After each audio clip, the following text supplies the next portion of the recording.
Welcome to the Thriving Tides podcast. I'm Stephanie. And I'm Julianne. If you're an entrepreneur who loves self-care, you're in the right place. We can't wait to share our experiences with you. Welcome back, everyone, to Thriving Tides. Today we have an interesting topic, and it kind of comes up every once in a while, especially when we're talking about communication. And what does it mean as a business owner? And it's true, the power of words and how we use them is really important.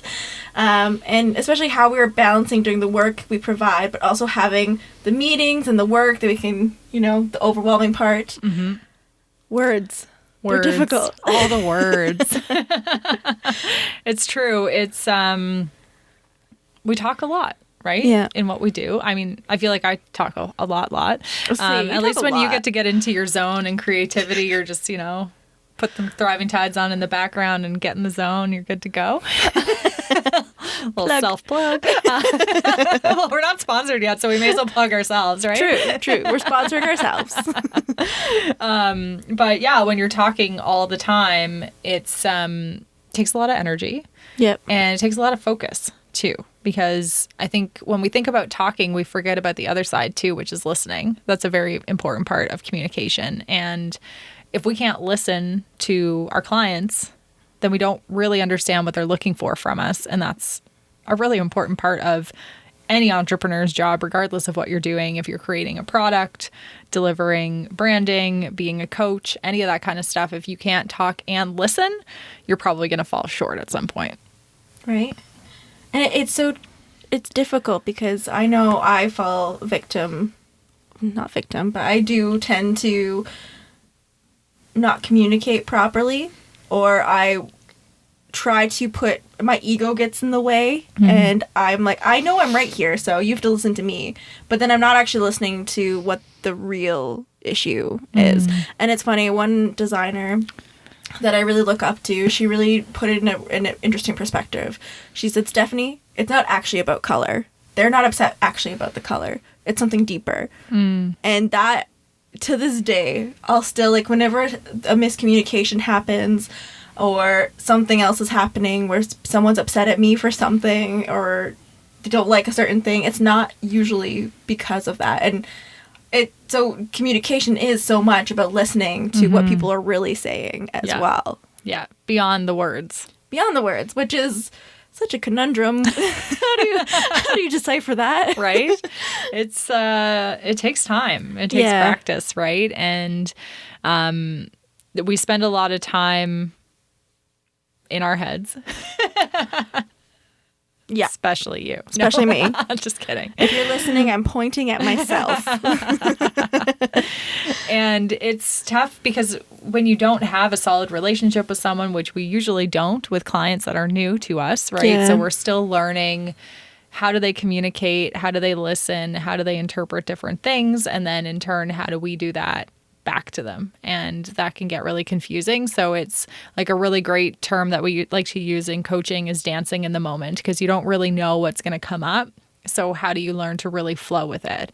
And to be able to flow, you have to really be listening and hearing what's happening, rather than if you want to be right, like you were saying, if you want to be right, you're not even listening to what they're saying. You're just letting them talk until it's your turn to reinforce why you're right. Yeah.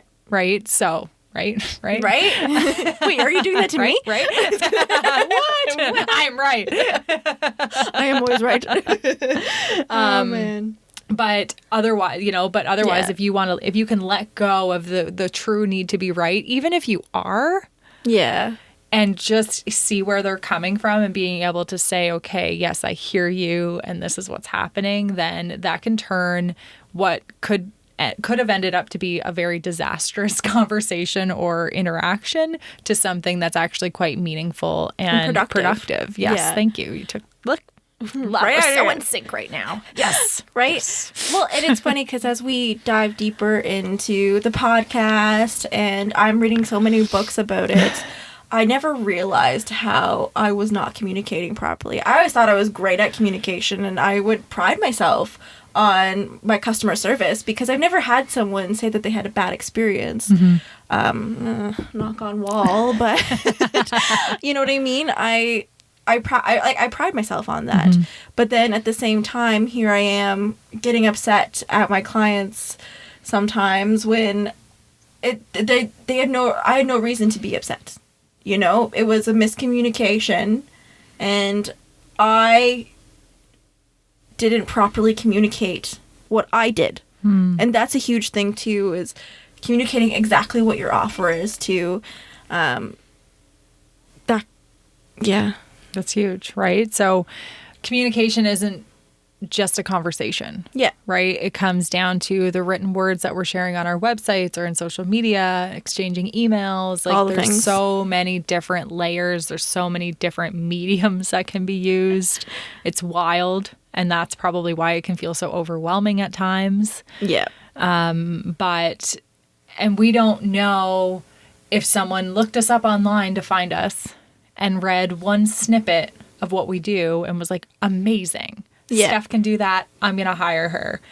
And then maybe make an assumption that there's other things that you do, but never clearly had that conversation. You didn't think to clarify it. Like, there's so much that could be left in that blank space that may just dissipate when the relationship's over, the client contract, or may bubble to surface because someone assumed something but never actually spoke about it or got it in a contract or anything like that. It's so true. And especially nowadays with our culture, you can pretty much label yourself as anything and be an expert. You know what I mean? Like, we were talking about that with when Cassandra was here, about there's people that are just Pinterest marketers now. Whereas if you look back 10 years, there's no such thing. That wasn't a job. No. You know? And it's so true that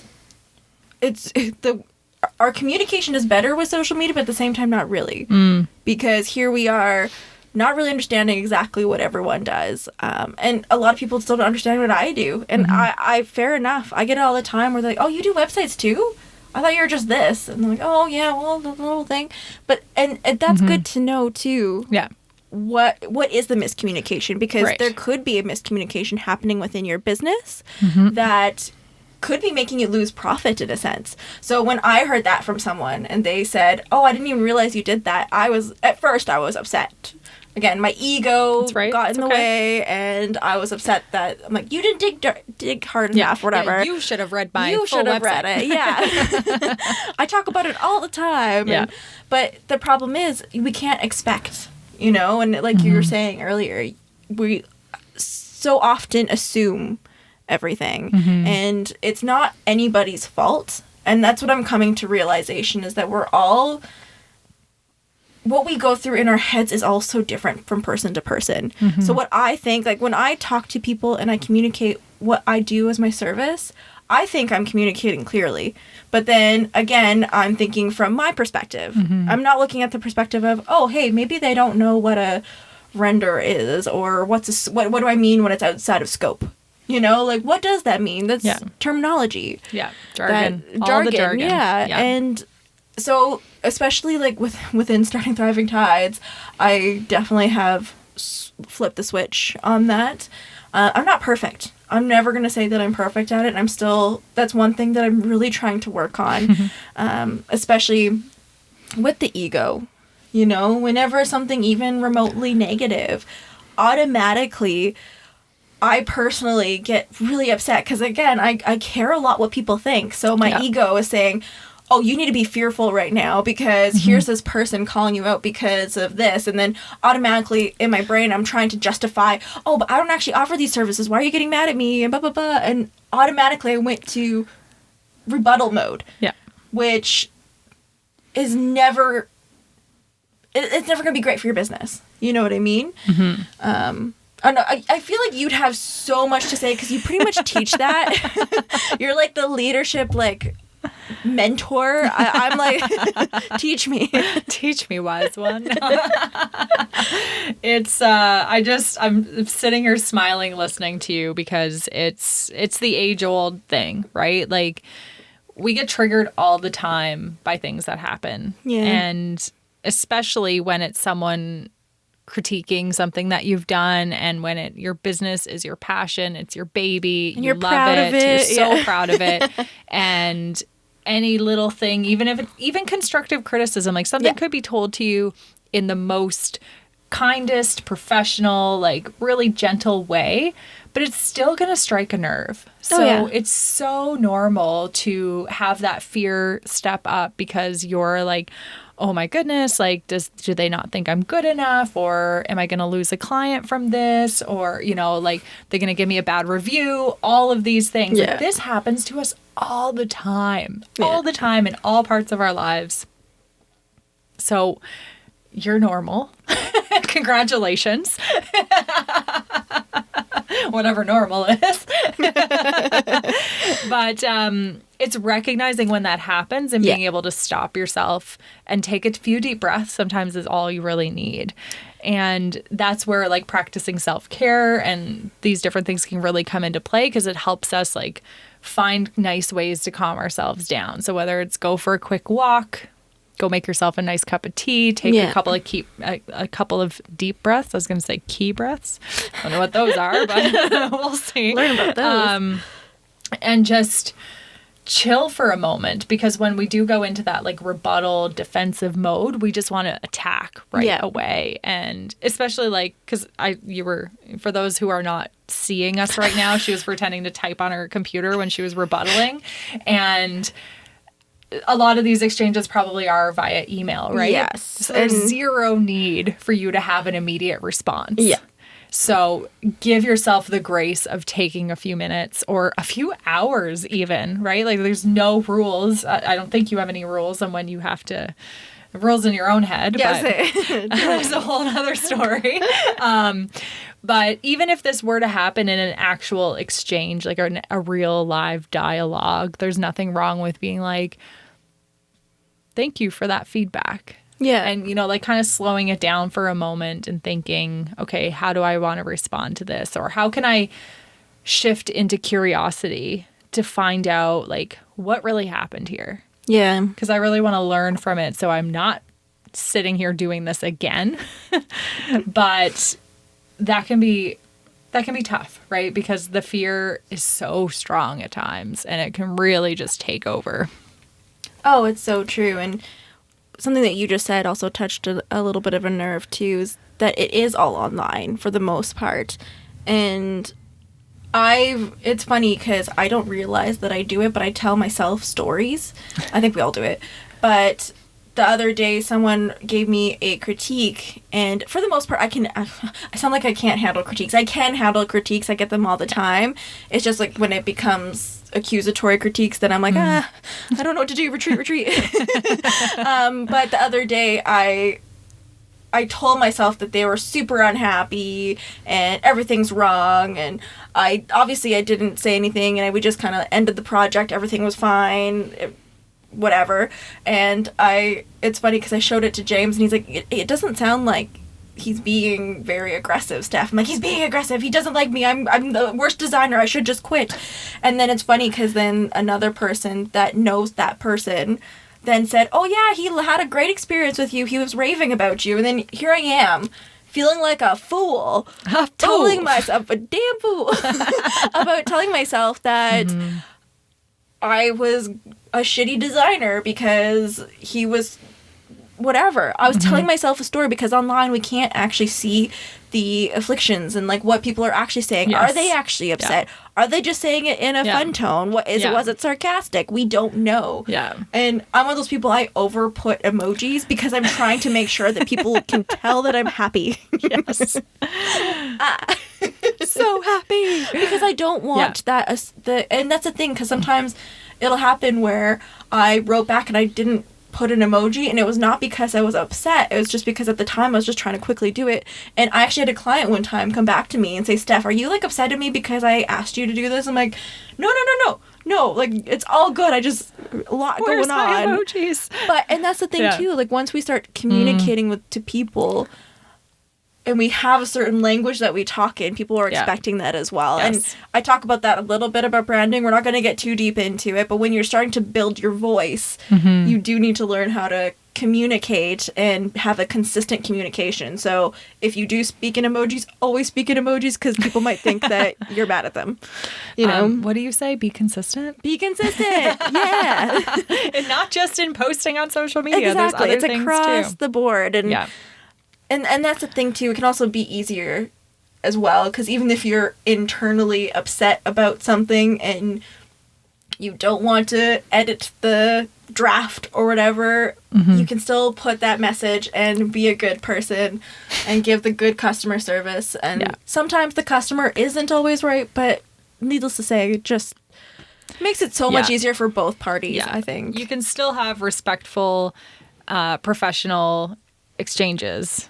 Yeah. Regardless of who's right or who's wrong, or does anyone even need to be right or wrong? Right. Like, I think that's something we can let go of too, but that's also a whole nother story for me. Yeah.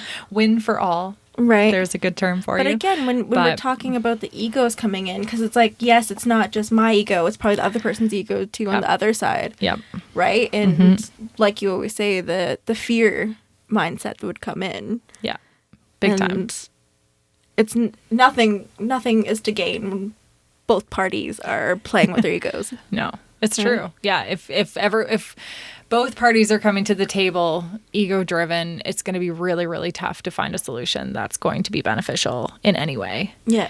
But we face that all the time. So it's trying to learn, you can't control the other person. You can't control what they're going to say or how they're going to react or anything like that. But you can control your own actions. Yeah.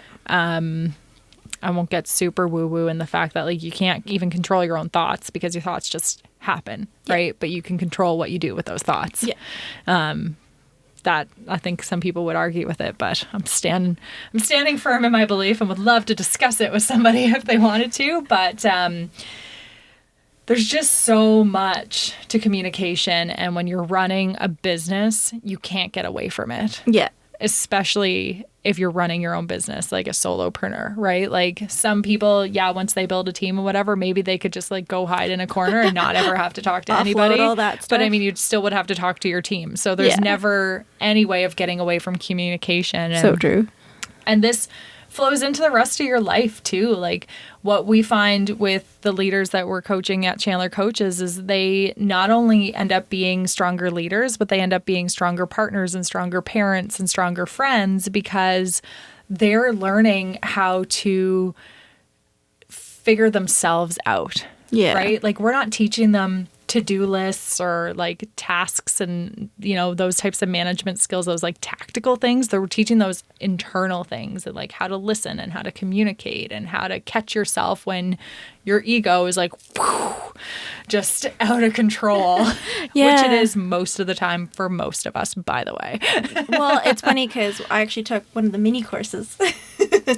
And I always still, till this day, I still ask myself if I'm below or above the line. And Atta 9 girl. times out of 10, it's like you don't realize that you are below the line. Yeah. And I think that realization, it's not a bad thing, but to be aware of it and what you do with it. So, for example, ever since then, I'm not reacting. I always take a step back. Yeah. And sometimes, unfortunately, I still fall victim. I'm human. We're all human. But it's so true that we need to reevaluate where we are as well. Yeah. But yeah, that course is awesome, like especially Thank now. you. Yeah. It's fun. I'm wrapping up one next week actually, and it's every time I do it I learn more too, which is really cool. Yeah. And I get to hear different people's experiences, so And stories, yeah. coaching, it's so fun. But not what we're here for today, but it's just like stressing the importance of knowing yourself, I guess, before getting into any type of relationship Yeah. or getting into communicating with people, and just figuring out like, who do I want to be today, or how do I want to show up to this situation can be such a game changer.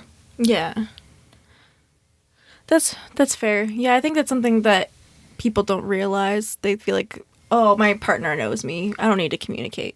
But then at the same time, what if you're not communicating? And I always talk to James about this too. I'm actually we're reading that 5 love languages Yes, book love together. it, love He's it. taking his time. I'm Dig. like, learn my language, babe. Yeah. And then don't forget it. Yeah, exactly. But things like that, like already we've kind of noticed that we're communicating more, and that's been huge for our marriage. And yeah, we only like got married a year and some ago, but at the same time, we want this to be a forever marriage. So in order for it to be a forever marriage, we have to work on it. Yep. And some people think that, oh, it's if you truly love someone, you never have to work on things, and it's so not true. I think that's a crock of shit. Yeah, like you know what I mean? We need to work on those kinds of things, and yeah. And that's also, again, it's important for self-care too, because then, especially if you need to be taken care of, they can kind of help. So like, for example, communicating effectively with James of how I'm actually feeling, but then not being like super Debbie Downer, but in an effective way has already helped huge. Yeah. That's awesome. Right? And so then he's not taking on my burdens. And that's the thing too, when you're in a relationship, it's really tricky because you don't want to bring the other person down, and but you're also looking to them to uplift you. And it's so tricky. Like I don't know how yeah, like where do you tricky. Yeah, we're just gonna sing on every episode now. Sorry. It's the yin and yang, right? Like how do you kind of figure that out and hopefully like offset each other all the time too, and not just in like our romantic relationships, but any type of relationship too, like whether it's a business partner or a client or whatever. But just if we can't communicate our needs or what's on our mind or anything like that, like you can't read their mind and they cannot read yours. Yeah. That is just the way life works. And you know what it means when you assume. What does it mean, Steph? Makes it for me. You're so cute. Makes it. You can do it. I can't do it. It makes an ass out of you and me. There you go. There you go. You're like a child. It's hilarious. Giggle. I'm so tired. So sorry. But it's true. It can go nowhere great when you're assuming what someone else is thinking or wanting or feeling or any of those things. It's just a recipe for disaster. So if you're curious, ask. Yeah. Just ask or tell first, right? Like sometimes you need to just start that conversation. A really great thing that I love to do is like if I am making an assumption about you, I would say, you know, the story I'm telling myself is and like we use this in coaching, and I've also heard Brené Brown use this in a very powerful way too when she needed to have a breakthrough with her husband, Steve. I feel like we're like friends. I was gonna say, you like on like talking, she like tells texting. this. I wish. Oh my goodness. Oh, then she would be on this podcast with us too. She would definitely be our next guest. I hope so. But it takes that like pressure away, right? Because it's not me saying like, Steph, I think you're saying this, or I think you're doing this or thinking this, but it's, you know, when you're behaving in that way, the story I tell myself is that you don't care about me or whatever it might be. And it just kind of takes that pressure off. And we use that with the leaders in our group forums when we're learning how to give feedback to one another as well. So if I'm sharing something about myself, someone else might say like, well, here's a really good one. I'll be vulnerable and I'll share it. Yeah. I was talking about signing up for a new coaching training program that I'm going to be taking soon. And I said, I caught myself saying so that I can start, and then start. I can't even remember what the rest of the line was going to be, but then I stopped it and said continue. And then one of the other participants said, the story I'm telling myself is that you think you're not as good of a coach as other people see you as. Oh. And that like hit me hard. Wow. Right? But if he had just said like, you're better than you think you are, like I don't think it would have struck that same chord. Yeah. Right? So him just prefacing it in that way was really powerful. Was that her Netflix special? For Brené? Yeah. Because I feel like I've heard that before. Yeah, I've seen it, and I've read it in a couple of her books too. Okay, so it's a regular thing. It's a big story that she taught, like the swimming story. Yeah. Okay. Yeah. So the story I'm telling myself is I need to do that more often. It's a powerful tool. Yeah. Well, and I think that's the thing too, the communication with ourselves within our thoughts. I always tell myself the craziest story, but at the same time, that's part of my anxiety.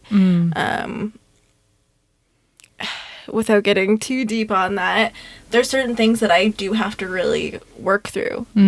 And like you were saying, that like our thoughts, they come up. It's something that I'm still processing, and it stems from past experiences, right? And how I view myself in the world as a person because of certain things that have happened. And it's my language. I don't know how else to perceive the world without that aspect of myself, in a way, if that makes any sense. So in my head, I'm always thinking people are going to leave me. People don't like me, right? And I've always been one of those people. I've always had a lot of tumultuous friendships, because I love hard, and a lot of people don't like that, right? And if you hurt me, I get hurt and I cut things off, right? Yeah. And I never communicated, and so then I never learned from that, and it kind of snowballed, and so then my anxiety comes in, because then I think, oh, no one's gonna like me now because I've had all these bad friendships that people just don't like me. Right. Therefore, going forward, even it rolls into my business too. No one's gonna like my work that I do, and it sucks because I hate talking about this out loud, and I don't want to bring anyone down, but the words that we say to ourselves can be so much more hurtful than what people are actually saying to us. So much. And thank you for sharing that. That's what we're here for, right? Love you. As we awkwardly brush it off. But it's so true. And so you are looking at this proof that you have from past. Yeah. That is what has happened, right? So instead of looking for how could it be different, you're just relying on the past experience and thinking, well, if that's the way it's happened, that's the way it's always going to happen. Yeah. And it's like a repetitive cycle in your brain, right? Exactly. So there's something about me that no one likes. I don't see it. But that's the thing. It's the story that we tell ourselves. And I'm trying, and lately I have been really good at realizing that. And when I do find myself kind of going back into that little hole of stories that I have of myself. Yeah. It's that realization, and then having to flip that switch. Yeah. In a way. Those stories we tell ourselves, though, Steph, they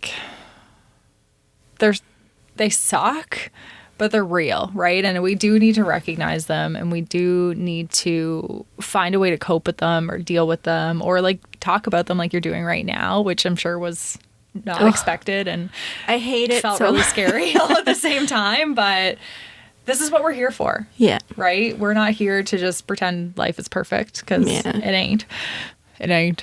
It ain't. But thank you for sharing that. Yeah. And, we have to learn different techniques and tools to break those terrible stories we tell about ourselves, because when we do have that proof, we want to keep coming back to it. So how do we make a new story or show new proof that you are very lovable and deserve love, and people are attracted to you versus want to resist against you. Yeah. And I think the self-care routines that we have in place and different things like that can certainly help combat that too. Totally. So have you noticed any change in the focus that you've been putting into your self-care lately, in how that story comes up or what you do when it does? Because I'm sure you'll never be able to fully stop it. I mean, maybe one day you will, but right now, if that were to come up, how has your self-care process started to help with that? Yeah, so again, this podcast has been a huge lifesaver, because I'm doing more mindful practices, so my yoga, meditation. I can easily point out when I'm having certain thoughts, and if it's like a really bad thought, I will actually go and meditate, and I'll take some space for myself and go for a walk with my dog Cashew. Yeah. I will, take that time to really think, why am I feeling this way? Whereas before I would have just let it snowballed into, okay, I'm feeling this way, and oh, remember that time that I did this because I was an idiot? You know what I mean? And it would turn into like a little sad fest. So for example, on Monday I was having such a harsh day, and I just turned everything off and I took care of myself, and I think I woke up in the next morning and I'm like, it's a new day, we're good. Awesome. Whereas before I would have let it affect the whole entire week, which is unfortunately that's how anxiety and depression happen though, right? So luckily with my self-care practice I can start to recognize when that's happening, and I have the tools now to which I think has really benefited me, especially, and especially journaling. Journaling's really good. Now, I had done previously journaling, but there's not a wrong or right way to do journaling, but I find that if you're especially going through something dark and you're constantly writing about something dark, it's a little bit different. So like doing gratitude journaling is a little bit different. It forces you to think of what's actually good right now. Yes. And it puts you out of the, oh, I'm writing about all the sad things and reinforcing my sad thoughts. But more mindful journaling that, yes, you can say this kind of shitty thing happened, but then I started thinking, why did it happen? Yeah. And again, going back to communication, I was also trying to rationalize why people were doing this. Like, what can I learn from this? And that was huge too, because I've never used to do that. So for example, there was a logo project I was really excited I had hoped to get, and unfortunately she backed out. It happens. And it turns out she wanted a logo and a website, but I never sold a website along with it, so she went with a different person that could package it, and I was like, I could package it too. But then I was upset because I lost the client.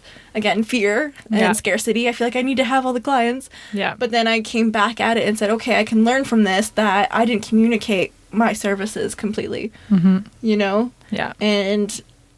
that was it ended up being a learning lesson, which I think is huge. So instead of taking that negative thing, flipping it to how can I make it better, and even if it is a negative thing, thinking again, what could they be going through right now? Right.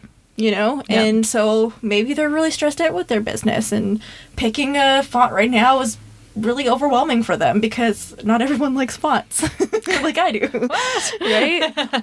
And so that has really helped, is journaling with intention, if anything. I like that. Yeah, it's true. And then you can release it. Yeah. Right? Because otherwise it can really get really ingrained in you and block energies and all that kind of stuff. And I know we're still learning all the woo-woo-ness, as we like to call it. your throat chakra. That's it. That's it.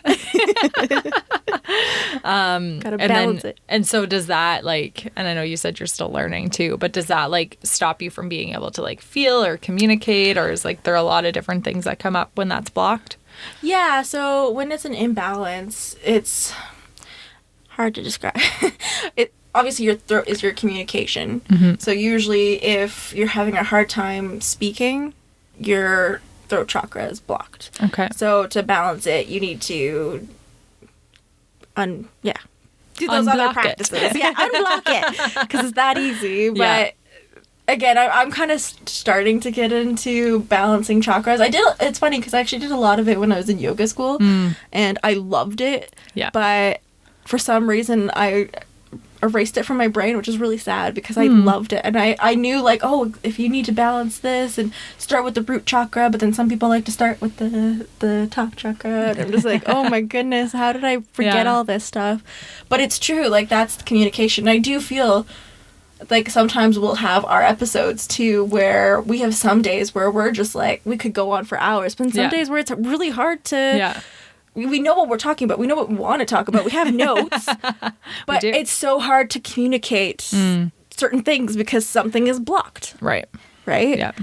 Yeah. And it's all energy. Yeah. Right? Yeah. It's really cool stuff. I like it. And I love the the intention behind it though, right? So Yeah. like whether it's journaling or finding some like ritual that you're doing to open up the chakras or whatever Yeah. that is, right? Like there's so many different things, and it's finding again what works for you and what allows you to process whatever these thoughts or stories or difficult situations that you're having might be, so that you can, like, we can never go back and change the past, but we can learn from it, and we can figure out what we would hopefully do differently next time. Yeah. And see what the outcome might go from there, basically. It's true. Yeah, I wonder if like other things. I heard Reiki was supposed to open up communication. Not sure. I've never done Reiki, so I don't know. I've done it once. It was really neat and scary and amazing and all the things. It was overwhelming. It was a lot. But she touched a lot of nerves. Yep. It was, but I think it's also Reiki, I think, because it's all energy moving through your body. It's whatever you need probably too, right? Yeah. So wherever those blocks are and different things, like she started at my head and then kind of like worked down the side of my body to my feet and then like up the other side. Oh, okay. Like not really even touching or anything. It's all just kind of like hovering and feeling the energy and stuff like that. But a lot of the different spots she stopped, like she could, it was, we'll definitely have to go in depth on an episode about Reiki one day. Oh, definitely. And chakras and All of so many things. Exactly. Yeah. But like looping back to the importance of communication and really just knowing yourself and getting really in tune with you, because if you don't know how you're showing up, then how can you be in a strong relationship of any kind? So take care of you. Yeah. That's what it all really comes down to, I feel like, on every episode of Thriving Tides. Yeah, is and that love self-care. yourself. Yes, love yourself. please. Speak kindly to Yes. yourself. You are your best friend. Yeah. Take care of you always. Yeah. And if you need any support, help, or anything, there's so many people. Talk to your loved ones. There's so many online resources, call centers. Yeah. There's so many ways that you can take care of yourself and love yourself. And I think that's where it starts, especially. Big time. Yeah. And also confidence. I feel like confidence has to play a little role in communication as well. Like, I got this. I got this. Yeah. It's, I find, actually, Lisa and I were talking about this the other day, was like, sometimes you have to find the courage first to find the confidence. Just kind of an interesting one. That's interesting. And I'm still trying to wrap my head around that. But sometimes it just takes a boost of courage to get out there, and then once you've done it, then the confidence comes, and it's a really cool cycle. I'd never really thought of it that way, because I always am like, oh, just find the confidence, but that I think gets built over time, where courage is something you can like boost in. Yeah. I don't know. Interesting. I like that. Yeah, kind of a neat different angle of ways to look at it, right? But sometimes it's true, like if you are like, you can't always just take a super long time away or step back or whatever. Like some things do require a response within a certain amount of time. We can't run away. We are running businesses here. True. Or, you know, like even in your relationships outside of work and stuff like that. So sometimes it's take those deep breaths, take those few minutes, but find the courage and trust and love yourself enough to know that whatever the outcome is, you'll be okay. Yeah, exactly. Yeah. Yeah. And tell yourself nice stories. Yeah, good stories. But yeah. Cool. And yeah, we'd like to pass it off to you guys as well, as always. Is there anything that you guys do to kind of combat communication? Is there any tools or resources that you use with possibly your teams too? Maybe there's besides things like Slack and stuff. Yeah. Staying on top of things. Love to hear your guys' perspectives. And as always, take care. Don't fight the rip currents. We say that in the outro. Oh, yeah. Sorry. It's a double reminder tonight. Double reminder today. All right. Take care, everyone. Thanks, guys. Bye. Bye.